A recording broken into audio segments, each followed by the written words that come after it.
గౌరవ ముఖ్యమంత్రి రేవంత్ రెడ్డి గారికి మరియు మన తొర్రూరు పట్టణాన్ని దత్తత తీసుకున్న పొంగిరెడ్డి శ్రీనివాస్ రెడ్డి గారికి, మన తెలంగాణ సలహాదారులు వేం నరేందర్ రెడ్డి గారికి, అలాగే మనకు ఆడపడుచులాగా మా వెంటే ఉండి మా గెలుపుకు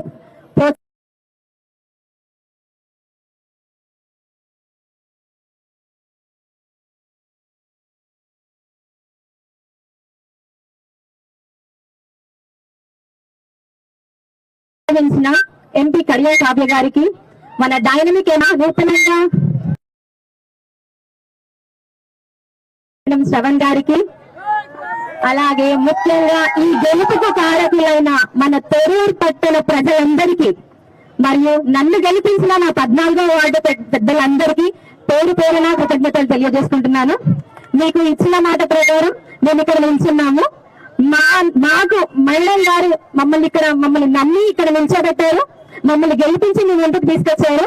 మీ మాటే మా మాటగా, మీ అందరి మాటే మేడం గారి దృష్టిలోకి వెళ్ళడం జరిగింది. ఆ దృష్టిలో పెట్టుకొని మమ్మల్ని ఇక్కడ నిల్చోబెట్టిన మేడం గారికి ప్రత్యేకమైన కృతజ్ఞతలు తెలియజేసుకుంటున్నాను. మీ మాట కాయిపోకుండా పోనివ్వకుండా మేడం గారి ఆశీస్సులతో మీ ముందుకు వచ్చి తొర్రూరు పట్టణ అభివృద్ధి ధ్యేయంగా మీ అందరికీ మేము వెన్నంటే ఉండి తొర్రూరు పట్టణాన్ని డెవలప్ చేసే ఉద్దేశంతో మేము ముందుకు వస్తున్నాము. మీ అందరి ఆశీర్వాదం మా పైన ఉన్నందుకు ప్రత్యేక కృతజ్ఞతలు తెలియజేసుకున్నాను. ఇలా అన్ని విషయాల్లో మాకు